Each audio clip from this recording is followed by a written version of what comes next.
कांग्रेस की सरकार का मॉडल था जैसे एक कंपनी का मॉडल होता है।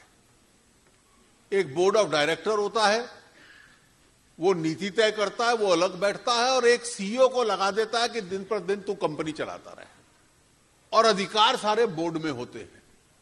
एक परिवार ने इस प्रकार का शासन चलाया और उस परिवार को लगता था कि ये मुझे भगवान से अधिकार मिला हुआ है कि इस देश पे मैं ये हुकूमत करूंगा। ये गलत फहमी थी कि we have a divine right to rule. और उसका सबसे बड़ा उदाहरण था इमरजेंसी के दौरान। 40 साल हो गए जब तत्कालीन प्रधानमंत्री इंदिरा जी अपनी इलेक्शन का केस हार गई और उनको अनसीट कर दिया गया, तो कांग्रेस का बहुमत था संसद में। वो हट जाती तो कोई दूसरा कांग्रेस का नेता प्रधानमंत्री बन जाता। लेकिन परिवारवाद की राजनीति थी कि उनको लगता था कि केवल राज करने का अधिकार मुझे है, और इसलिए उनकी पार्टी ने नारा दे दिया, Indira is India, India is Indira. और मेरी पार्टी का कोई दूसरा ना बने, मैं ही रहूं, तो देश के लोकतंत्र को समाप्त कर दिया। जब पिछली बार 2 बार कांग्रेस जीती, डॉक्टर साहब को आगे रखा, लेकिन अधिकार परिवार के पास रहना चाहिए। और इस वक्त जब पूरा बहुमत मिल गया, आपकी 44 सीट रह गई, क्योंकि मेरे राज करने के अधिकार के ऊपर कुठाराघात हुआ है, इसलिए मैं संसद नहीं चलने दूंगा, सरकार नहीं चलने दूंगा। यह वही सोच है कि हमारे अलावा किसी दूसरे को राज ना करने दे।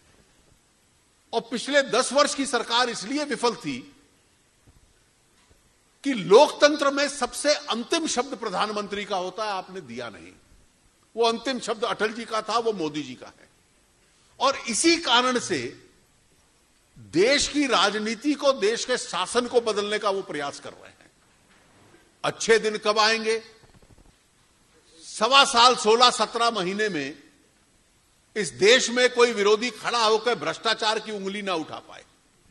हम लोग टेलीकॉम की बात करते थे तो स्पेक्ट्रम का 1,76,000 करोड़, कोयले का 1,86,000 करोड़, लोग कहते थे कि ये शायद बहुत ज्यादा कह दिया है, शायद ये 1,76,000 1,86,000 ना हो।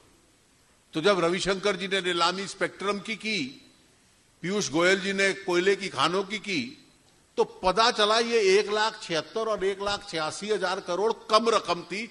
असली में तो पैसा उससे ज्यादा कहीं मिला। कांग्रेस की रणनीति क्या है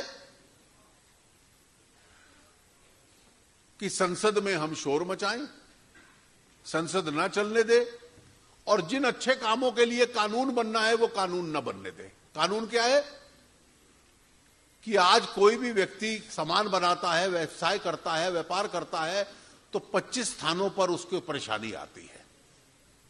एक राज्य से दूसरे राज्य में सामान जाता है तो ट्रक खड़े रहते हैं। हर राज्य का टैक्स देता है, हर स्टेज पे टैक्स देता है। इसको हटाकर देश में एक स्थान पर टैक्स कर दो।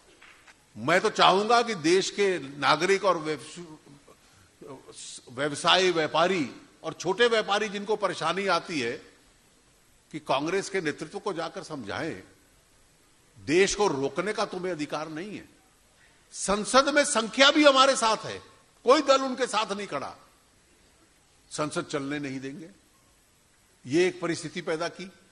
और मुझे तो ऐसा लगता है कि जो चुनावों में इनकी हालत हुई है, अब दिल्ली में हम जब से आजादी हुई, जनसंघ के जमाने से कांग्रेस को अपना विरोधी मानते थे।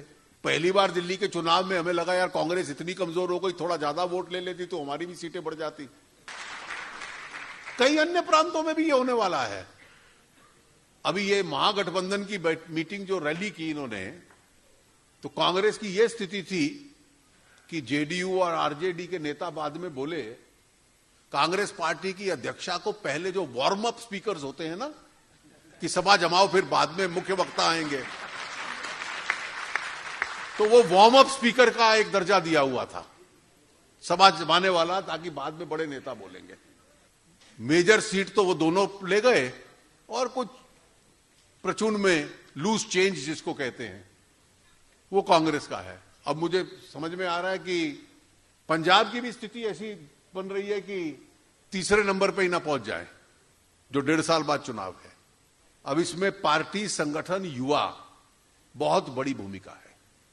सरकार के ये सारे कार्यक्रम और संगठन के सारे कार्यक्रम ये जनता के बीच में जाने हैं, और जनता में बीच में ले जाना केवल दो तरीके हैं, एक है कार्यकर्ता और दूसरा है मीडिया।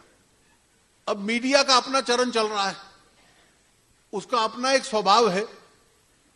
वो एक विषय लेकर सारा दिन उनको लगता है कि एक ही चीज देश में हो रही है, खुद ही एजेंडा बनाना और उसी एजेंडा पे टिप्पणियां लेना।